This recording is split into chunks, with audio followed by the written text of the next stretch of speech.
వెళ్ళినప్పుడు తల తీసి చూస్తే అక్కడ మా జ్యోతి అక్క ఉంది అక్కడండి.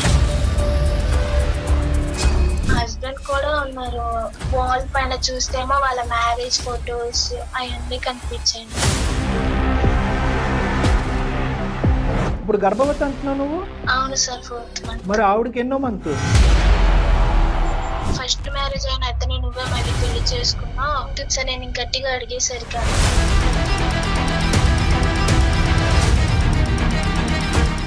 హాస్పిటల్కి వెళ్ళావా? వెళ్ళానక్క.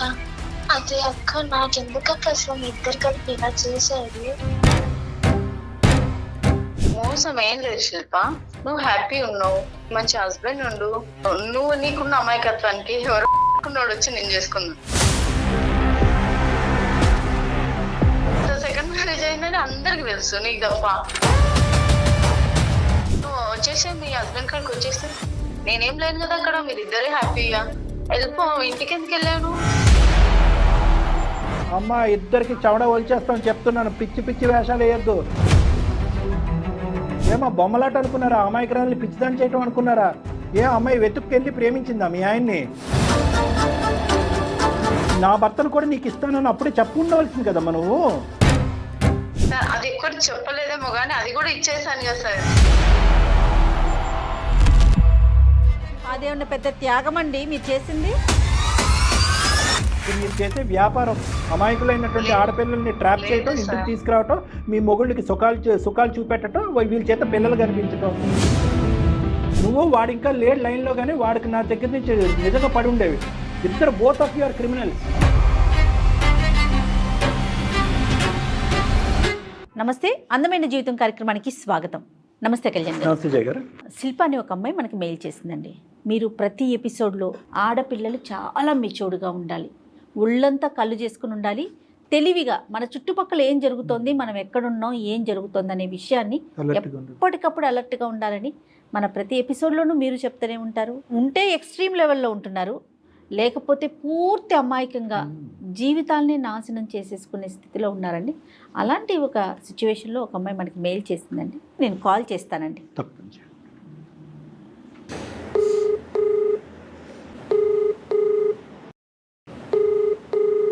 హలో. హలో, నమస్తే అండి. శిల్ప గారా మాట్లాడేది? అవునండి. నేను సుమన్ టీవీ అందమైన జీవితం ప్రోగ్రాం నుంచి మాట్లాడుతున్నానండి. అవును మేడం. నమస్తే మేడం. నమస్తే అమ్మా. మెయిల్ చేశారు కదా మీరు? అవును మేడం. రైట్. నాతో పాటు డాక్టర్ కళ్యాణ్ చక్రవర్తి గారు ఉన్నారు. Okay madam. ఒక్కసారి మీ సమస్య ఏంటో చెప్పండి. Okay madam. ఓకే అమ్మా. నమస్కారం అండి. నమస్తే అమ్మా, చెప్పమ్మా సమస్య ఏంటమ్మా? నాది బాధ ఎలా చెప్పుకోవాలో అర్థం కావట్లేదు. మీకు ఈమెయిల్ అయితే చేయగలిగాను కానీ ఇక్కడ మొత్తం అంతా కూడా వివరంగా ఉన్నట్టుగా చెప్పమ్మా. నా పేరు శిల్ప సార్. ఎక్కడి నుంచమ్మా? అరకు సార్. అరకు, వైజాగ్ అరకు దగ్గర నుంచి వచ్చి. ఓకే. మా అమ్మ నాన్న రోజు పని చేసుకుంటూ ఉంటారు సార్. ఓకేనమ్మా. కొంచెం కష్టపడి వాళ్ళు నన్ను చదివించారు సార్. ఓకే. నేను డిగ్రీ దాకా చదువుకున్నాను, డిగ్రీలో BA దాకా చదువుకున్నాను మేడం. ఓకే అమ్మా. నా జాబ్ కోసం అని నేను హైదరాబాద్ కి వచ్చాను మేడం. ఓ ఓకే. ఇక్కడ మంచి హాస్టల్ చూసి 2 months కి సరిపోయే రెంట్ ఇచ్చి నన్ను హాస్టల్లో జాయిన్ చేశారు. ఓకే. జాబ్ ఉందండి ఇక్కడ? జాబ్ లేదు. జాబ్ వచ్చిందమ్మా? లేదు మేడం, నాకు జాబ్ రాలేదు ఇక్కడ. నేను చదువుకున్న స్టడీస్ కి ఇక్కడ జాబ్ దొరకదు అని చెప్పేసి అన్నారు. నాది తెలుగు మీడియం అయ్యేసరికి ఇక్కడ ఇంగ్లీష్ లో మాట్లాడడానికి నాకు కుదరలేదు. నా జాబ్ ఏమైనా దొరుకుతుందేమో అని వచ్చాను. ఓకే. ఇక్కడ నాకు జ్యోతి అక్క అని పరిచయం అయ్యారు, ఇక్కడ వాట్ అని హాస్టల్ కి. ఓకే. ఆవిడతో నేను అన్ని షేర్ చేసుకోగలిగాను. నాకు ఒక అక్కలా ఉన్నారు. ఆవిడతో నేను అన్ని నా బాధలు, నేను ఇక్కడ ఇలా ఉంటున్నాను అక్క, నాకు ఇబ్బంది అక్క, సో నా అక్కకి చెప్పుకుంటూ వచ్చాను. ఆ అక్క కూడా నా కోసం తన వంతైన ప్రయత్నం కూడా చేస్తానని చెప్పి తను కూడా చూసింది. ఏం ప్రయత్నం చేసిందమ్మా తన వంతు ప్రయత్నం? తను నా కోసం జాబ్ చూడమని, నేను ఒకవేళ రెంట్ ఇవ్వకపోతే తను కొంచెం ఉంది, తర్వాత పర్వాలేదు అని నాకు కూడా కొంచెం ఫ్రెండ్లీగా ఉంది ఆవిడ. ఎన్ని రోజులు ఉన్నావమ్మా హాస్టల్లో?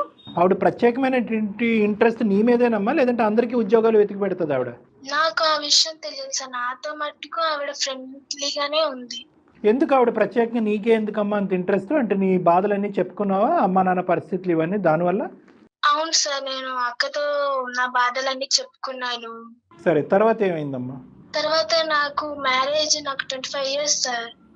సో నాకు మ్యారేజెస్ కూడా అక్క చూస్తూ ఉంది. తర్వాత ఒక మంచి అబ్బాయిని చూసి వీళ్ళది మంచి ఫ్యామిలీ అమ్మ చూసి పేరెంట్స్ ఉన్నారు కదా ఊర్లో. అదే సార్ మంచి చేసుకుంటా అంటే సరే అక్క మా అమ్మ నాన్న వాళ్ళతో కూడా మాట్లాడు అని చెప్పి. తర్వాత సంబంధం వచ్చిందమ్మా? ఏమైనా మంచి సంబంధం తీసుకొచ్చిందా మీ అక్క? తీసుకొచ్చింది సార్ అక్క. మా పేరెంట్స్ వాళ్ళతో మాట్లాడి నాకు మ్యారేజ్ చేశారు. అంటే చూసుకున్నారమ్మా పెద్దలు వచ్చి కూడా పెళ్లి మాటలు అవన్నీ జరిగినాయా? జరిగాయి సార్. అవన్నీ పెళ్లి కావాల్సినవన్నీ చూసుకుని సంబంధాలు మాట్లాడాము. ఆ అబ్బాయి తరపున పెళ్లి పెద్దలు ఎవరు వచ్చారు? ఆ అబ్బాయి తరపున వాళ్ళ అమ్మ నాన్న ఇంకా వాళ్ళ పిన్ని బాబాయ్తో వచ్చారు సార్. అందరూ ఉన్నారా? Okay okay, very good. మా మదర్ అండ్ ఫాదర్ కూడా వచ్చారు. అక్క ఏం చెప్పిందంటే వాళ్ళకి తెలిసిన ఫ్రెండ్ వాళ్ళ కొలీగ్ అంట, ఆఫీస్ కొలీగ్ అంట. నాకన్నా 10 years పెద్ద అని చెప్పారు ఆ అబ్బాయి. 10 years పెద్ద. ఓకే, మరి ఏజ్ ఎక్కువ అవ్వలేదమ్మా మరి? అంటే అయినా కానీ నీకు ఓకేనా? మంచి వ్యక్తి అని చెప్పేసి అన్నారు సార్. అందుకని ఇంకా చేసుకుంటాం. మనీ కూడా మంచి ఉన్న బ్యాక్గ్రౌండ్ మంచిగా ఉన్న వాళ్ళంట అంట. సరే ఓకే, మొత్తానికి పెళ్లి అయితే అయ్యిందమ్మా? అయ్యింది సార్. హ్యాపీ అన్న మరి నువ్వు? హ్యాపీ అని చెప్పలేను సార్. ఏం జరిగింది? నేను కన్సీవ్ అయ్యాను సార్. ఓకే, ఎక్కడ ఉన్నారు మీరు? మాది మ్యారేజ్ అయిపోయిన తర్వాత మాకు ఒక ఫ్లాట్ చూసారు మేడం. మేము ఆ ఫ్లాట్ లో ఉంటున్నాము. ఓకే కదమ్మా, ఇప్పుడు పెళ్లి ఎప్పుడైందమ్మా? ఎంతకాలం క్రితం? ఈ రోజుకి ఎంతకాలం క్రితం అయింది? 6 months అయింది సార్ మ్యారేజ్. 6 months అయిందా? అప్పుడే కన్సీవ్ అయ్యావా? ఎన్నో నెల అప్పుడు? 4th month sir. 4వ నెల. ఓకే ఓకే, ఏమ్మా మరి సమస్య ఏంటమ్మా? నాకు కన్సీవ్ అయిన తర్వాత మా హస్బెండ్ రాను కొంచెం లేట్ అవ్వడం, నైట్ ఎక్కడైనా స్టే చేయడం అనేది, సండేస్ కూడా హాఫ్ డే నాకు వర్క్ ఉందని చెప్పేసి అటు ఇటు వెళ్ళడం. ఏం చేస్తాడు అతను? Software ma'am. టైమింగ్స్ ఉండేవి కాదు, లేట్ గా వచ్చేవాడు, ఆదివారం కూడా పని పెట్టుకునేవాడు. అవును సార్. ఏమో పని ఉందేమో మరి. ఏం పని ఉందని చెప్పేసి వెళ్తూ ఉండేవారు. ఒక మండే ఏమో ఆయనది ఫోన్ స్విచ్ ఆఫ్ అయిపోయింది, ఆయన ఆఫీస్ కి వెళ్ళాను. వాళ్ళ కొలీగ్స్ వాళ్ళ ఫ్రెండ్స్ వాళ్ళు చెప్పారు, వాళ్ళ ఫస్ట్ వైఫ్ ఇంటికి వెళ్ళారు మేడం అని చెప్పేసి అన్నారు సార్. నాకు అర్థం కాలేదు ఫస్ట్ వైఫ్ ఇంటికి ఏంటి అని. అక్కడ కొలీగ్స్ సార్ అన్నారు, మేడం ఆయన ఇక్కడే పక్కనే ఇల్లు, వాళ్ళ ఇంటికి వెళ్ళినట్టున్నారు, మీకు తెలియదా? మా అందరికి తెలుసు ఆయనది సెకండ్ మ్యారేజ్ అని చెప్పేసి అన్నారు. సో మీది సెకండ్ మ్యారేజ్, ఫస్ట్ వైఫ్ దగ్గరికి అతను వెళ్ళాడు? అవును సార్. సో అందరికి తెలుసు మీరు సెకండ్ అని? అవును సార్, అందరికి తెలుసు, వాళ్ళ ఆఫీస్ లో అందరికి తెలుసు అంట ఆ విషయం. వీళ్ళందరూ పెళ్లికి భోజనానికి వచ్చారమ్మా? వచ్చారంట సార్. వాళ్ళ పెళ్లి భోజనాలకు వచ్చి నన్ను చూసారంట. చూడండి ఎంతమందా, అంటే ఒకరికి కాకపోతే ఒకరికైనా తెలియదండి తప్పని. తర్వాత ఇప్పుడు ఏమైందమ్మా? వాళ్ళ ఇంటి దగ్గర తీసుకెళ్ళగలరా మీరు, నన్ను అడ్రస్ ఏమైనా ఇవ్వగలరా అంటే, నేను అట్టే వెళ్తున్నాను మేడం, మిమ్మల్ని డ్రాప్ చేసి వెళ్తానని చెప్పేసి అన్నారు అక్కడ కొలీగ్ ఆయన. ఓకే, అయితే నన్ను డ్రాప్ చేసి వెళ్ళండి అయితే అని చెప్పేసి నేను ఆయన అడిగితే వాళ్ళ ఇంటి దగ్గర డ్రాప్ చేసి వెళ్ళారు ఆయన. ఓకే, నేను అక్కడ డోర్ అది కొట్టి వెయిట్ చేస్తున్నప్పుడు తల తీసి చూస్తే అక్కడ మా వాటర్ అక్క జ్యోతి అక్క ఉంది అక్కడ. అక్కడేం చేస్తున్నాం ఆవిడ? నేను లోపలికి వెళ్ళి చూస్తే అక్కడ మా హస్బెండ్ కూడా ఉన్నారు తనతో పాటు. ఏంటక్క ఇదంతా అని చెప్పేసి అడిగాను. వాల్ పైన చూస్తేమో వాళ్ళ మ్యారేజ్ ఫొటోస్ అవన్నీ కనిపించాయి నాకు. అయ్యో భగవంతుడా. అంటే అతని ఫస్ట్ వైఫ్ జ్యోతి అక్క. అక్క ఇప్పటికీ అంత మర్యాదగా పిలుస్తున్నారా? అక్క అక్క అక్క అని 100 సార్లు వాళ్ళ ఇంట్లోనే పిలిచి ఉండరు ఇన్నిసార్లు. ఇంత నువ్వు మరీ ఇంత అమాయకంగా ఏంటున్నానా? ఎక్కడో అరకులో పుట్టావు, ఎక్కడో పెరిగావు, వ్యవసాయం చేసుకునేటటువంటి కాయ కష్టం చేసుకునే తల్లిదండ్రులు. ఇంతకీ వీళ్ళేంటి పెళ్ళే వాళ్ళ పెళ్ళి మీ పెళ్లి కంటే ముందు అయ్యిందా, లేదంటే జస్ట్ ఏదో లివ్ ఇన్ రిలేషన్షిప్ లా ఉంటున్నారా? లేదు సార్, వాళ్ళకి ఫస్ట్ నాకన్నా ముందే వాళ్ళది మ్యారేజ్ అయ్యింది. 20 years అంట సార్. అంటే వీళ్ళందరూ చెప్పడమే కాదు, సమాజం ప్రపంచం అందరికీ తెలుసు, నీకు మీ అమ్మ నాన్నకి తప్ప. అంటే ఏదో అంటారు కదమ్మా, ఆవిడ ఏవో మెట్టులో లేదంటే నల్లపూసలో 3 నెలల్లో అవేమీ కనిపించలేదు ఆవిడ మెడలో? లేదు సార్, నాకు ఏం కనిపించలేదు. అంటే పెళ్ళి అయినటువంటి ఆడది అనేటటువంటి ఆనవాళ్ళు ఏమీ కనిపించలేదా మీ సోకాల్డ్ అక్కలో? నేను అబ్జర్వ్ చేయలేదు సార్, అంతేం అబ్జర్వ్ చేయలేదు. ఏరా ఆకాశంలో చూసి మాట్లాడతావా? నువ్వు మా మొహంలో చూసి మాట్లాడవు. ఇంత బుద్ధిహీనం ఏంటమ్మా, ఇంత అమాయకురాలువా? ఇప్పుడు గర్భవతి అంటున్నావు, నువ్వు ప్రెగ్నెంటా? అవును సార్, 4th month. మరి ఆవిడకి ఎన్నో మంత్? లేదు సార్, ఆవిడకి పిల్లలు పుట్టారని చెప్పేసి తనకి పెళ్లి కాలేదని చెప్పింది సార్ నాతో. పిల్లలు కాలేదని చెప్పింది, పిల్లలు ఉన్నారా? ఆహా లేదు సార్, తనకి ప్రెగ్నెన్సీ అనేది అవ్వదని చెప్పింది సార్ నాతో. అప్పుడు చెప్పిందిలే అమ్మా, నువ్వు వెళ్ళి చూసినప్పుడు పిల్ల ఏమైనా ఫోటోల్లో గట్టా పిల్లలు ఏమైనా? పిల్లలు లేరు, వాడు నిజంగా కూడా పిల్లలు లేరు. ఆవిడ నీతో చెప్పిన అన్ని కథల్లో అదొకటే నిజం చెప్పింది. అవును సార్. మరి తర్వాత ఏమన్నావమ్మా? మరి 2 చెంపలు పగలగొట్టలేకపోయావా? ఏం మాట్లాడాలో అర్థం కాలేదు సార్. ఫస్ట్ అయితే నేను చాలా షాక్ లో ఉన్నాను. తర్వాత నాకు తెలిసిన అతను 10 కూడా కాదంటే 15 years ఓల్డ్ అంట నాకన్నా. ఎవరు అతనికా? అవును సార్. ఆవిడేమంటుంది, అతను ఏమంటున్నాడు అది చెప్పు నాకు. నేను ఆవిడ నా అక్కని అడిగేసరికి తను ఏమంటుందంటే, ఫస్ట్ నువ్వే కదా మా ఆయనని పెళ్లి చేసుకున్నావు, ఫస్ట్ మ్యారేజ్ అయిన అతనే నువ్వే మళ్ళీ పెళ్లి చేసుకున్నావు అని చెప్పేసి అంటుంది సార్. నేను గట్టిగా అడిగేసరికి అక్కని, అంటే నేను ఫస్ట్ వైఫ్ ని నువ్వెందుకు చేసుకున్నావు రెండో పెళ్లి అంటోంది, అంతేనమ్మా? అవును మేడం, నీదే తప్పు అంటుంది. అవును మేడం, నేను గట్టిగా అడిగేసరికి తనేమో అలా మాట్లాడుతుంది. నేనేమో పోలీస్ కంప్లైంట్ అది ఇస్తాను మీ పైన అంటే, ఇచ్చుకోను, ఎవరు కావాలంటే వాళ్ళకి ఇచ్చుకో అని చెప్పేసి అంటుంది మేడం. అయ్యయ్యో, ఇంకా పైపెచ్చి నిన్నే భయపెడుతున్నారు అంతేనా? అవును మేడం. అతనేమంటాడు? అతను అసలు ఏం మాట్లాడట్లేదు మేడం, అలా నించుని తను మీకు సపోర్ట్ చేస్తున్నట్టు చూస్తున్నాడు. ప్రెసెంట్ మరి నువ్వు ఎక్కడ ఉంటున్నావమ్మా? మా అమ్మ నాన్న వాళ్ళతో ఉంటున్నాను మేడం. ఇంటికి వెళ్ళిపోయావు? అవును మేడం. చెప్పావా మరి అమ్మ వాళ్ళకి, చెప్పావా విషయం? చెప్పలేదు మేడం, చెప్తే వాళ్ళు ఈ విషయం తట్టుకోలేరు మేడం, అందుకే చెప్పలేదు వాళ్ళకి. సో అంటే నువ్వు ప్రెగ్నెంట్ అని కూడా తెలియదమ్మా అమ్మాలకి? వాళ్ళకి తెలుసు సార్ నేను ప్రెగ్నెంట్ అని, ప్రెగ్నెన్సీ అని తెలుసు కానీ ఇదంతా బ్యాక్గ్రౌండ్ ఇదంతా తెలీదు. తెలియదు సార్ వాళ్ళకి. కాదమ్మా, నువ్వు ఇచ్చే పోలీస్ థ్రెట్ కి ఇవిడు దులుపుకుంది, అతనేమంటాడు? అతని మీద కూడా కేసు వేస్తానని అనలేకపోయావా? అన్నాను సార్, నేను వాళ్ళిద్దరి గురించి కలిపే అన్నాను. అంటే అప్పుడు అక్కే అంది, నువ్వేమంటావు అనుకో, ఫస్ట్ నువ్వే మా ఆయనని వల్ల వేసుకుని తను పెళ్లి చేసుకున్నావు అని చెప్పేసి అంటుంది. అతను సైలెంట్, ఈవిడ లౌడ్ స్పీకర్, అంతే కదా? అవును సార్. కేసు ఏమైనా ఫైల్ చేసావమ్మా పోలీస్ స్టేషన్ లో? లేదు సార్, ఏమైనా చేస్తే మళ్ళీ నా పైన నాకు రివర్స్ మాట్లాడుతుంది సార్. ఏమైనా అంటుంటే అమ్మా ఆవిడ ఈ విషయం అమ్మాయికి తెలిస్తే వాళ్ళు తట్టుకోలేరు సార్. అవి పెద్దల సమక్షంలోనే పెళ్లి అయింది కదమ్మా మీది? అవును సార్. ఇరువైపులా వాళ్ళ పెద్దలు వచ్చారు, వాళ్ళ ఫ్రెండ్స్ వచ్చారు, మీ సైడ్ మీ పెద్దలు వచ్చారు. అవును సార్. నేను అడిగేది ఏంటంటే, ఈవిడ ఇతన్ని పరిచయం చేస్తున్నట్టుగా నీ దగ్గర ఏమైనా ఆధారాలు ఉన్నాయా? స్టార్టింగ్ లో మెసేజెస్ కానీ, ఇలా ఒక సంబంధం ఉంది, సో అండ్ సో ఉన్నాడు, చాలా మంచి కుర్రోడు, మంచి కుటుంబం, ఆ అబ్బాయి నేను పరిచయం చేస్తాను, ఏదో ఒక ఆధారం ఉండుంటది కదా నీ దగ్గర? లేదు సార్, అదేం లేదు. మీ అమ్మ నాన్నతో మాట్లాడిన వాయిస్ రికార్డింగ్ ఉందమ్మా? లేదు సార్, డైరెక్ట్ గా మాట్లాడింది సార్ వెళ్ళి మా అక్క.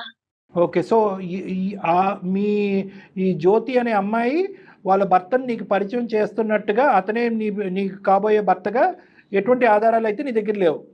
లేవు సార్. సో వాళ్ళు నిన్ను ఎలా ఇరికించారంటే, నువ్వే ఇష్టపూర్వకంగా అతన్ని పెళ్లి చేసుకున్నావు అనేటటువంటి దాంట్లో ఇరికించారు. అవును సార్, నేనే అతన్ని ప్రేమించి పెళ్లి చేసుకున్నట్టుగా వాళ్ళని ఇరికించారు. ఓకే. ఎందుకు ఇలా చేసుంటారమ్మా, నువ్వేమనుకుంటున్నావు? తెలియదు మేడం, నేను ఎంత అడిగినా నీకెందుకు ఇదంతా, మేమైతే నిన్ను బాగానే చూసుకున్నాం కదా, మీ అమ్మ నాన్నల అప్పులన్నీ తీర్చేసాం, నీకు మంచి ఉద్యోగం అది ఇస్తున్నాం అని చెప్పేసి అంటున్నారు. సో ఎన్ని సంవత్సరాలు అయిందమ్మా వాళ్ళ పెళ్ళయి పిల్లలు లేరు అంటున్నావు కదా, అది ఏమైనా కారణమా నిన్ను చేసుకోవటానికి ఈ దొంగతనం? తెలియదు సార్. ఏమీ తెలియదు. ఎంత అమాయకంగా ఉందో చూడమ్మా, ఎంత అమాయకంగా ఉన్నావు తల్లి. నేను ఏమైనా అడుగుతుంటే ఇదే నాతో చెప్తున్నారు, నేను మిమ్మల్ని బాగా చూసుకున్నాం కదా, నీకేం ఇబ్బంది లేకుండా మా ఇద్దరం చూసుకున్నాం కదా, ఇంకేంటిది నీకు ఇంకేం కావాలని చెప్పేసి మళ్ళీ నన్ను అడుగుతున్నారు. సో నువ్వు ఈ రోజు ఒక నిమిషం శిల్ప, ఇప్పుడు నువ్వు మాకు చేసింది దేనికమ్మా? అంటే వాళ్ళు ఇచ్చే ఆఫర్ తీసుకుని అలాగే కంటిన్యూ అయిపోవాలి అనే ఆలోచన ఎక్కడన్నా నీకు ఉందా లేదా? లేదు సార్, నాకు ఇదంతా ఎందుకు చేస్తున్నారు, అసలు నాకు ఎందుకు మళ్ళీ ఇతన్ని ఇచ్చి పెళ్లి చేశా అని అడిగితే నీకు దీనిదంతా అనవసరం, నేను మిమ్మల్ని బాగానే చూసుకున్నాను కదా అంటున్నారు సార్. సరే వాళ్ళు బాగానే నీకేం కావాలమ్మా? వాళ్ళు ఏదన్నా కాకమ్మ కబురు చెప్తారమ్మా. ఓకే పిల్లలు లేదంటారు, లేదంటే నువ్వు అందంగా ఉన్నావు అని అంటారు, మా ఆయనకి ఇంకోళ్ళు కావాలని రాత్రి అడిగాడు అని అంటారు, ఏదైనా కథలు చెప్పచ్చు. నీ ఉద్దేశం ఏంటి? నాకు అసలు వీళ్ళు ఏం మాట్లాడుతున్నా, వీళ్ళు ఇదంతా ఎందుకు చేస్తున్నా నాకు అర్థం కాలేదు. అర్థమైంది. తర్వాత ఏంటి? నువ్వు వాళ్ళని శిక్షించాలనా? అతను భర్తగా వద్దు, ఎదవ నా జీవితంలోనే వద్దు అనే ఆలోచన, వాళ్ళిద్దరిని పోలీస్ స్టేషన్లో కంప్లైంట్ పెట్టాలన్నా? సరే, వాళ్ళ దగ్గర నుంచి కారణం కనుక్కోవాలి ఎందుకు చేశారనేది. కారణం నిజాలు చెప్తారా అబద్ధాలు చెప్తారో మనకైతే తెలీదు. ఏ కారణం చెప్పినా at the end of the day నువ్వు మోసపోయావు. ప్లస్ నీ దగ్గర ఒక ఆధారం లేదు. ఆవిడ ప్రేరేపించి అతన్ని తీసుకొచ్చి మీ ఇద్దరు దగ్గరుండి పెళ్లి చేస్తుంది అనేది ఎవిడెన్స్ లేదు. పెళ్లికి ఇప్పుడు వచ్చిందా అమ్మా? Simple logic. వచ్చింది సార్, కానీ ఎక్కువసేపు లేదు సార్. సర్లే, ఏదో ఫోటో వీడియో క్లిప్పింగ్ ఏదో దొరుకుతుంది ఎవరొకరు తీసిన దాంట్లో, అదొక్కటి మనకు ఆ ఆధారం కింద సరిపోతుంది. ఎందుకంటే కనుక ఈవిడ దగ్గరుండి పెళ్లి చేసింది అనేటటువంటి ఒక ఆధారం కావాలమ్మా.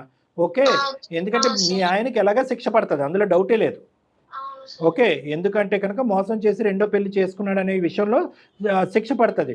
ఇప్పుడు ఈవిడ అమాయకురాలుగా ప్రవర్తిస్తుంది చూడు, నా ప్రమేయం లేదు, మీరిద్దరు లవ్ స్టోరీ అని చెప్పి ఆవిడ తప్పించుకోవడానికి ట్రై చేస్తుంది కదా, దాంట్లో ఈవిడ్ని కూడా లూప్లోకి ఎలా లాగాలి అనేటటువంటి ఆలోచన. అయితే ఇక్కడ ఏంటంటే నీకే ఉద్దేశం ఉంది, నీకు ఎటువంటి ఉద్దేశం ఉంది అంటే నిన్ను అడగటం కూడా వేస్ట్లే. ఎందుకంటే అసలు అంత నాలెడ్జ్ కూడా ఉన్నట్లు అనిపించట్లేదు. లేదా నీకు జరిగిన అన్యాయం ఇంకెవరికి జరగకూడదు అని అట్లా వచ్చావు? ఎలా వచ్చావు తల్లి నువ్వు మా అందమైన జీవితానికి మెయిల్ చేయడానికి కారణం ఏంటి? నాకు అసలు ఏమి అర్థం కావట్లేదు మేడం, నాకు ఏం చేయాలో కూడా తెలియదు, అందుకే నేను మీకు ఈమెయిల్ చేశాను. సరే, మొత్తం అంతా అమ్మ ఇప్పుడు ఒకటి చేద్దామా అంటే, ఈవిడ్ని ఏదో విధంగా లూప్లోకి లాగాలమ్మా జ్యోతిని. ఎందుకంటే మీ ఆయన ఎలాగ రెడ్ హ్యాండెడ్గా దొరుకుతాడు, ఫోటోలు ఉన్నాయి, వీడియోలు ఉన్నాయి, అన్నీ ఉన్నాయి, పెద్దల సమక్షంలో పెళ్లి చేసుకుంటున్నాడు కాబట్టి తాట ఎలా తీయాలో తీద్దాం. కానీ ఈవిడ్ని ఎలాగా మనం చేస్తాము? ఆవిడ నెంబర్ ఉంటే కనుక ఒక్కసారి ఫోన్ కాల్ కలిపి జస్ట్ మేము ఉన్నాము అన్నది చెప్పకుండా జస్ట్ నువ్వు మాట్లాడమ్మా. మేము ఏం చేస్తామంటే బ్యాక్గ్రౌండ్లో మొత్తం అంతా రికార్డ్ చేస్తాను, అది ఎవిడెన్స్ కింద మనం వాడుకుందాం. ఏమంటారు జయ గారు? సో ఆ అమ్మాయికి ఒకసారి ఫోన్ కలిపమ్మా, చెప్తాను నేను. మేము ఉన్నామని చెప్పద్దే, చెప్పమ్మా. ఇంకోటి మా హస్బెండ్ ఇప్పుడు ఆయన శిక్షిస్తే మరి నా ఫ్యూచర్ ఏంటి సార్? మళ్ళీ నా హస్బెండ్, మా పిల్లలు, ఒక ఫాదర్. అమ్మా ఒకటి, నీ ఫ్యూచర్ ఈ రోజు నుంచి స్టార్ట్ అయ్యిందని అనుకో. ఓకే, నీ బిడ్డ అనేటటువంటిది ఒక ప్రశ్న అయినా కూడా అటువంటి మోసం చేసి ఒక ఎజెండాతో ముందుకు వచ్చినటువంటి ఒక వ్యక్తి నలుగురిని పెట్టి నలుగురిని నోర్లు మూయించి అందరినీ పెళ్లికి పిలిపించి అందరి చేత అక్షింతలు వేయించి పప్పన్నం తినిపించేటటువంటి ఒక క్రిమినల్ నీకు భర్తగా కావాలా? నీలాంటి అమాయకురాలివి. ఇప్పుడు అతనికి శిక్ష పడితే ఇప్పుడు నువ్వు కంటతడి పెట్టుకుంటావా? అక్కడి నుంచి నీ జీవితం ప్రారంభమైందని అనుకో అమ్మా. ఎట్టి పరిస్థితుల్లో అటువంటి వ్యక్తి ఆ అమ్మాయికి విడాకులు ఇచ్చి, ఎవరు ఆ భయంకరమైనటువంటి ఆ బ్రహ్మరాక్షసికి విడాకులు ఇచ్చి నీ జీవితంలో ప్రవేశించినా కూడా నువ్వు తలుపులు వేయాలి ఆ మనిషి మొహం మీద. వాడు దుర్మార్గుడమ్మా, నీకు అన్యాయం చేయలేదు. అరే ఇంత రామాయణం అంతా చెప్పిన తర్వాత రాముడికి సీత ఏమవుతుందని అడిగినట్టుంది అమ్మా. వాడు తడిగొడ్డతో గొంతులు కోసే రకం. వాడు నీతో పాటు ఎంతకాలం ఉంటాడనేది తెలీదు. నీకు ఒక బిడ్డ కన్నా తర్వాత ఆ బిడ్డను తీసుకుని వాళ్ళిద్దరు వెళ్ళిపోదాం అనేటటువంటి ప్లాన్లో ఉన్నారు. ఎల్లుండి నుంచి నీ చేత గిన్నెలు కడిగించి వంట వండించి బట్టలు ఉతికిస్తారు. ఇది ఐడియా. ఫ్రీ లేబర్ గురించి తీసుకున్నారు. మోసపోయింది చాలు, నీ జీవితం గుడ్డిగా మోసపోయింది చాలు. ఇప్పుడు నా భర్త ఏడండి, నా పెళ్ళి ఏంటండి, నా జీవితం ఏంటి అనేది కాదు. ఒక నరకం నుంచి బయటపడినప్పుడు ఇంకొక బాధని నీ జీవితంలో అనుభవించడం తప్పదు. ఇక్కడ నువ్వు నేను మనందరం కూర్చుని ఆలోచించవలసింది ఏంటంటే, పుట్టబోయేటటువంటి బిడ్డ పరిస్థితి ఏంటి అనేది ఒకటి ఆలోచించాలి. లేదా ఇంకో విధమైనటువంటి ఆలోచన, ఆ బిడ్డకి ఇంకో విధమైన, ఆ ప్రెగ్నెన్సీకి ఇంకో విధమైనటువంటి ఆలోచన నీకు ఏమన్నా ఉందా అన్నది ఆలోచించాలి. దయచేసి ఆ బిడ్డ నువ్వు, నీ ప్రెగ్నెన్సీ నువ్వు అనే సబ్జెక్టే మనం మాట్లాడుకోవాలి. కానీ ఇక్కడ నా భర్త అనేటటువంటి సబ్జెక్ట్ లేదమ్మా. వీళ్ళందరూ దొంగలు, పచ్చి దొంగలు, కిరాతకులు వీళ్ళు. వీళ్ళు బహుశా మారుమూల ప్రాంతం నుంచి వస్తారు. అవును సార్, అవును మేడం. రైట్, ఓకే అమ్మా. సో అది అది మనం ఇక్కడ ప్రస్తావనలోకి తీసుకొచ్చినా తీసుకురాకపోయినా నీకుండే హక్కులు నీకు ఉంటాయి. ఒకప్పుడు ఆ సబ్జెక్ట్ కూడా ఉంటాయి కనుక నీకు డబల్ ట్రిపుల్ హక్కులు ఉంటాయి. కాబట్టి మొత్తం హక్కులన్నీ కూడా ఎలా ఉపయోగించుకోవాలనేది మేము చెప్తాము. ఫస్ట్ ఈ జ్యోతిని లూప్లోకి లాగుదాం అమ్మా. అలాగే సార్. రైట్ రైట్, తీసుకోమ్మ ఆవిడని ఒకసారి లైన్లోకి తీసుకో. ఎంత అమాయకంగా ఉందండి. Very bad madam, very bad. మాట్లాడమ్మా ఒకసారి లైన్ కలుపు ఆ జ్యోతి గారికి. మీరు మాట్లాడుతున్న వ్యక్తి మీ కాల్ ను హోల్డ్ లో ఉంచారు. దయచేసి లైన్ లో వేచి ఉండండి. आप जिस व्यक्ति से बात कर रहे हैं. హలో, చెప్పు. ఎక్కడున్నావు అక్క? ఇంట్లో ఉన్నాను. చెప్పు. బాగున్నావా? బాగున్నా. హాస్పిటల్కి వెళ్ళావా? వెళ్ళానక్క. అదే అక్క, నాకెందుకు అక్క అసలు మీ ఇద్దరు కలిపి ఇలా చేశారు? ఏం చేసా? మళ్ళీ మోసం చేశారు. మోసం ఏం లేదు శిల్ప, నువ్వు హ్యాపీ ఉన్నావు, మంచి హస్బెండ్ ఉండు, నీకు నేనేం మోసం చేయలేదు. నీ అప్పులు తీరినాయి, నీకు మంచి లైఫ్ ఇచ్చిన, నేనేం చేసిన? నీకు ఇంకా మంచి లైఫ్ ఇచ్చిన. అసలు నాకు ఎందుకు ఇలా చెయ్యాలి? అసలు సెకండ్ వైఫ్ గా నన్ను ఎందుకు అతనికి ఇచ్చి మ్యారేజ్ చేసిన? శిల్ప, నీకు ఒకటి గుర్తు పెట్టుకో, నువ్వు నీకున్న అమాయకత్వానికి ఎవరో అడుక్కున్నాడు వచ్చి నేను చేసుకున్నాను. నీ జీవితం ఇంకా నాశనం అయిపోదు. నేను మా ఊర్లో పంచాయతీ పెట్టిస్తాను అక్క, పోలీస్ కేసు వేస్తాను పైన. చెప్పుకో, నువ్వు ఏమన్నా చెప్పుకో, నువ్వే నా మౌన్ని ట్రాప్ చేసి పెళ్లి చేసుకున్నావు అని నేనే కేసు పెడతా నీ పైన. అట్లా ఎట్లా పెడతావు? అట్లే పెడతా. సెకండ్ మ్యారేజ్ అయిందని అందరికి తెలుసు, నీకు తప్ప.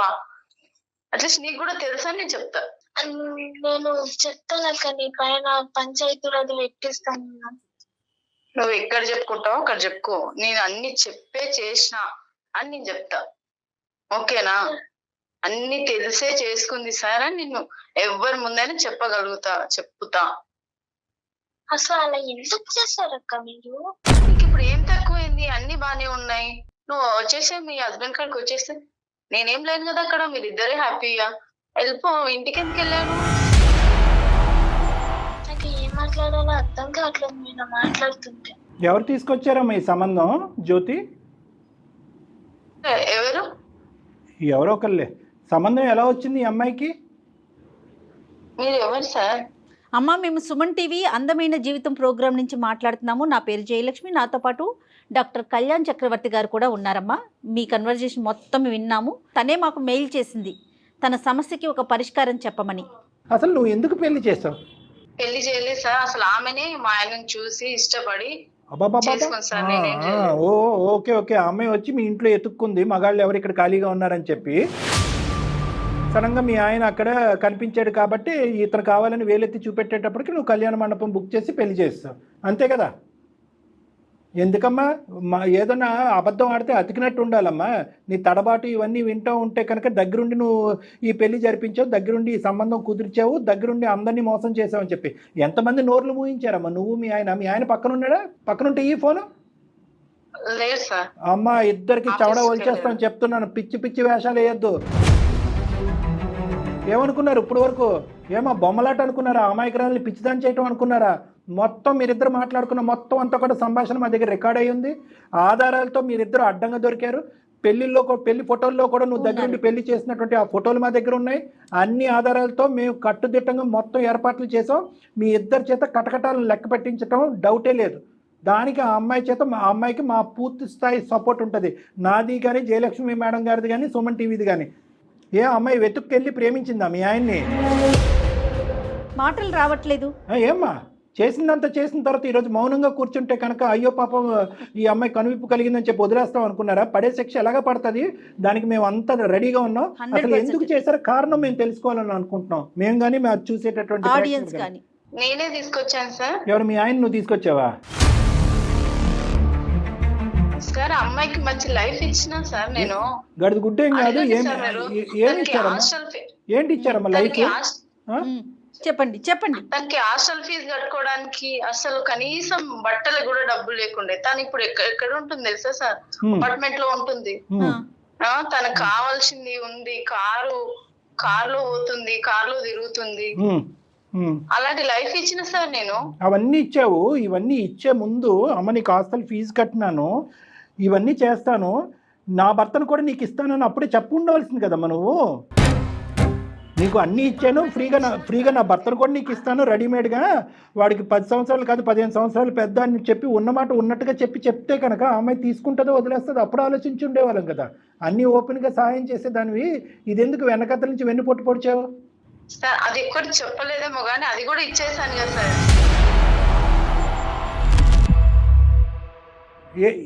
ఏమిచ్చేసావు? పెద్ద త్యాగం అండి మీరు చేసింది. అమ్మాయి ఏమన్నా అడిగిందా నీ మొగుడు కూడా నాకు కావాలి, అన్ని ఇచ్చావు కాబట్టి నీ మొగుడు కూడా నాకు కావాలని అందా, లేదంటే మీ ఇద్దరికి పిల్లలు లేరు కాబట్టి నేను పిల్లలు కనిస్తానని అందా? తనకున్న అమాయకత్వానికి ఇంకా వేరే వాళ్ళ చేతిలో బలైపోతుంది సార్. అమ్మా నువ్వేం అంత దారదత్తం చేసి అంత ధర్మాత్రాల్లాగా ఏం మారవలసిన అవసరం లేదు. కానీ ఆ అమ్మాయి బ్రతుకుతుంది. మొగుళ్ళు తెమ్మని చెప్పి ఆ అమ్మాయి నీ మీద కూర్చుందమ్మా, ఫస్ట్ మ్యారేజ్ అయినోడే కావాలని. సమాజాన్ని ఉద్ధరించడానికి ఉన్నారా మీరేమైనా? అది కూడా డాక్టర్ గారు అన్నట్టుగా మీరు పెళ్లి చేసుకొని ఆ అబ్బాయిని అమ్మాయికి అంట కడతారా? ఈ అమ్మాయినా లేదంటే చాలా మంది ఉన్నారు ఇలాంటి వాళ్ళు మీ లిస్ట్ లో?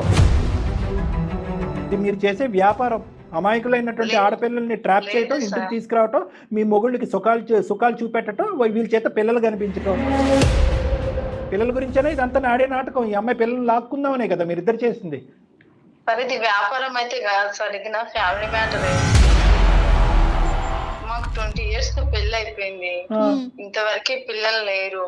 మేము చూయించుకున్నాం, హాస్పిటల్ చేయించుకుని టెస్ట్ లేదు, చూయించుకుంది లేదు. మాకు జాబ్ ఉంది, అన్నుంది, కానీ పిల్లలే లేరు.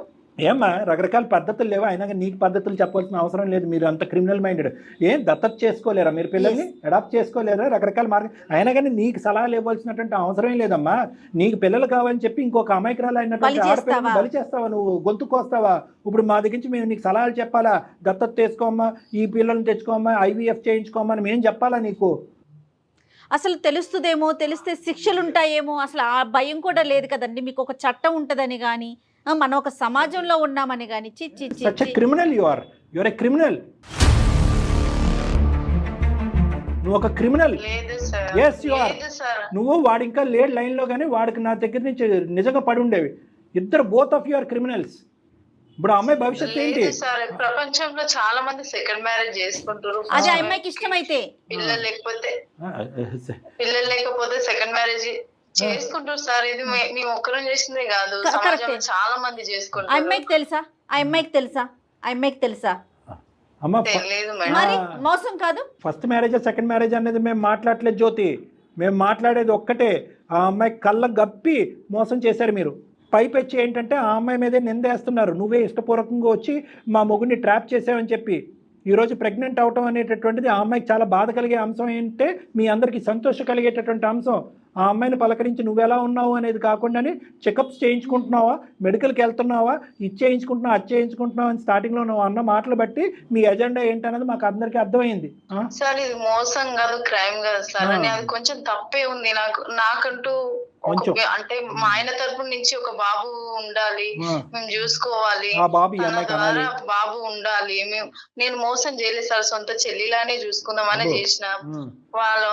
వాళ్ళ పేరెంట్స్ ని కూడా మంచిగా చూసిన. నేను కలిస్తే తనని ఒక్క మాట అడగండి, ఇంతవరకు నేను తనని ఒక్క మాట అనలేదు, ఒక్కటి ఏం చేయలేదు.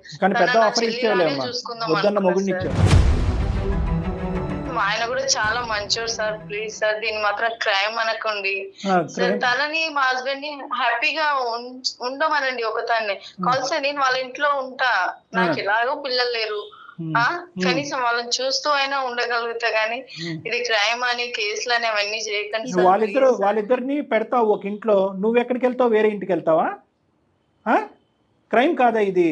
మరి క్రైమ్ కాకపోతే ఏం చేద్దాం చెప్పండి? దీన్ని ఏం చేయాలని మీ ఉద్దేశం? ఇప్పుడు ఆ అమ్మాయి భవిష్యత్తు ఏంటి, ఆ అమ్మాయి జీవితం ఏంటి, ఆ అమ్మాయి పోయిన జీవితాన్ని మీరు ఎలా తిరిగి తీసుకొస్తారు? ఏం చేయాలనుకుంటున్నారు మీరు? సమాజంలో అసలు అమ్మాయి వాళ్ళిద్దరిని కలిసి ఉండమన్నది సార్. నేనేం ఉండను. వాళ్ళిద్దరిని కలిసి ఉండమంటే కంటే అదేం హోటల్ ఏం కాదు, 5 star హోటల్. నువ్వు ఉండవు అనేది ఒకటైతే కనుక నువ్వు విడాకులు ఇచ్చి దూరంగా వెళ్ళిపోవటానికి రెడీగానే ఉన్నావా సార్? ఏంటి సార్ అది మాత్రం ఇవ్వో. మరి విడాకులు వచ్చి మాత్రం ఇస్తరాకుల్లో భోజనం చేస్తారు. చాలా బాగా చెప్పారండి. విడాకులు ఇచ్చి వెళ్ళిపోతావమ్మా నువ్వు? మాటలు రావట్లా. అమ్మా మాట్లాడు. ఇవన్నీ అనవసరం. నువ్వు విడాకులు ఇచ్చినా ఇవ్వకపోయినా ఆ అమ్మాయికి ఏదో మీ ఆయన ద్వారా కొత్త జీవితం ప్రసాదిస్తాను అనేటటువంటి పిచ్చి ఆలోచన దయచేసి ఇమీడియట్గా విరమించుకో. ఇది క్రిమినల్ యాక్టివిటీయే. నువ్వు ఆఫర్ ఇచ్చినా కూడా మీ ఆయన్ని ఆ అమ్మాయి మళ్ళీ స్వీకరించేటటువంటి పొజిషన్లో లేదు. ఒకప్పుడు స్వీకరించేటటువంటి ఆలోచన ఆ అమ్మాయికి వచ్చినా కూడా ఆలోచనని కడిగి పాడేసేటటువంటి బాధ్యత మేము తీసుకుంటాం. ఎందుకంటే కనుక ఇటువంటి మోసపూరితమైనటువంటి రాక్షస ప్రపంచంలో బతకగలిగేటటువంటి అమాయకురాలు కాదు ఆ అమ్మాయి. చంపినా చంపేస్తారు మీరు, పిల్ల పుట్టగానే చంపినా చంపేస్తారు మీరు. క్రైమ్ కాదు సార్. అలా కాదు, ఆ ఉద్దేశం కాదు సార్ మాది, అసలు ఆ ఉద్దేశం అసలు. సరే ఇవన్నీ అనవసరం. ఒక్కసారి ఆ అమ్మాయి నోటి వెంట అమ్మాయి ఏమంటదో వినండి. తర్వాత మేము తీసుకోవాల్సినటువంటి చర్యలు అయితే మేము తీసుకుంటామమ్మా. ఇందులో no compromise, no stepping back. Crime అయితే జరిగింది, ఒక జీవితాన్ని అయితే నాశనం చేశారు. పుట్టబోయేటటువంటి బిడ్డ పరిస్థితి ఏంటి అనేటటువంటి పరిస్థితిలో మేమందరం తలమునుకులు అయ్యి ఉన్నాం. ఆగమ్య గోచరంగా ఉంది మా పరిస్థితి. అమ్మా ఏమంటావు శిల్ప? ఇప్పటికైనా గర్జించి మాట్లాడమ్మా, ఇప్పటికైనా కోపం తెచ్చుకోమ్మా. తను నాకు అసలు నన్ను ఎందుకు ఎంచుకున్నాను నాకు తెలియదు. నీ అమాయకత్వం తల్లి తెలుస్తుంది, అది అందరికి అర్థమవుతుంది, నీకే అర్థం కాదమ్మా. ఇంకా నిన్ను ఎంత అడిగినా కూడా వేస్ట్. నువ్వు ఇమీడియట్గా నువ్వు మీ తల్లిదండ్రులకి చెప్తావా, మేము మీ తల్లిదండ్రులకి చెప్పాలనేది ఇమీడియట్గా ఇంకొక నిమిషం వేస్ట్ చేయకుండా దీని మీద యాక్షన్ ప్లాన్ అనేటటువంటిది మనం డిసైడ్ చేయాలి. లేదంటే వీళ్ళు తప్పించుకుని పారిపోయేటటువంటి దానికి అవకాశం ఉంటుంది. మొత్తం కాల్ రికార్డింగ్స్ అన్నీ కూడా మన దగ్గర ఉన్నాయి. నువ్వు మాతో పాటు ప్రయాణం చేసి మాకు హెల్ప్ చేయడానికి రెడీగా ఉన్నావా లేదా శిల్ప? అంతవరకు చెప్పు. రైట్. అతను నీ భర్తకి ఒకసారి ఆలోచించు శిల్ప. ఏం ఆలోచిస్తుంది? ఎలా చూసుకుంటా నిన్ను శిల్ప? లేదక్క నాకొద్దు. అమ్మా ఇంకా అమ్మాయిని మభ్య పెట్టి మాయ చేసే ప్రయత్నం చేయొద్దు. చాలు నువ్వు చేసినటువంటి జగన్నాటకాలు. మీకు మీ చేత ఊసలు లెక్క పెట్టించేటటువంటి ప్రయత్నంలో మేము ఉంటాము. అమ్మా మీ పేరెంట్స్ నెంబర్స్ మాకు షేర్ చేయమ్మా ఒకసారి. ఎవరు శిల్ప? తర్వాత మనం ఏ చర్యలు అయితే ఆ చర్యలు ఇంకా ఆలోచించడానికి ఏం లేదమ్మా. ఇంతసేపు నీతో మాట్లాడటమే తప్పు. మేము ఆలోచించమమ్మా. తర్వాత మా తరపున ఉన్న లాయర్స్ ఆలోచిస్తారు, పోలీస్ స్టేషన్ లో ఉన్న పోలీసులు ఆలోచిస్తారు. చూద్దాం, ఆపమ్మా. శిల్ప, ఇప్పుడు బిడ్డకు సంబంధించినటువంటి అంశం ఒక కీలకమైనటువంటి అంశం. అది మీ కుటుంబ సభ్యులతో ఒక డాక్టర్తో విచారించి అది నీ సొంత నిర్ణయం అమ్మా. దాంట్లో మా ప్రమేయం అంటూ ఏమీ ఉండదు. ఓకే, బిడ్డని ఉంచాలా ఉంచకూడదా అనేటటువంటిది ఆ మాట కూడా నాకు అంటే ఇష్టం లేదు. ఏం బిడ్డ నువ్వు ఎత్తుకుని వెళ్తావా? చాలే నువ్వు కాసేపు ఫోన్ కట్ చేయమ్మా. నువ్వు ఆవిడని లైన్ కట్ చేసేసే. ఓకే శిల్ప, 3 things అమ్మా. ఒకటి, ఇమీడియట్గా మీ పేరెంట్స్కి చెప్పాలి, లేదంటే మేమన్నా కమ్యూనికేట్ చేస్తాం. నువ్వు ధైర్యంగా ఉండాలి, మాతో పాటు కలిసి పోరాడాలి. నీ దగ్గర ఉన్నటువంటి ఆధారాలన్నీ మాకు సబ్మిట్ చేయాలి. నీతో పాటు మేము కూడా పోలీస్ స్టేషన్కి వస్తాము. పోలీస్ స్టేషన్ ఎక్కడైతే అక్కడ మా టీం వచ్చి కంప్లైంట్ పెడతారు. మనం ఒక లీగల్ లాయర్ హెల్ప్ తీసుకుందాం. ధైర్యంగా ఉండు, మేమందరం నీతో పాటు హెల్ప్ ఉంటాం. డెఫినెట్ గా మా అందరి సపోర్ట్ నీకు ఉంటుందమ్మా. రైట్ అమ్మా. Okay, all the best. ఎంత అమాయకంగా ఉన్నది కళ్యాణి గారు. ఇంకా కూడా అదే నేను చెప్పింది మీకు. నా అమ్మాయికి ఇప్పటికీ ఎమోషన్ రావట్లేదు, కోపం రావట్లేదు, ఏడుపు రావట్లేదు, ఏమీ రావట్లేదు. ఇప్పటికీ ఎందుకు చేశారు? అది ఆ క్వశ్చన్కి ఆన్సరే వెతుక్కుంటుంది తప్ప తన జీవితం ఏంటి అనేది ఆలోచించలేకపోతుంది. రైట్, వాళ్ళ పేరెంట్స్ తో మాట్లాడదాం కళ్యాణి గారు. మనం దీనికి ఒక సొల్యూషన్ అయితే తీసుకొద్దాం. రైట్ అండి. Thank you Jagan.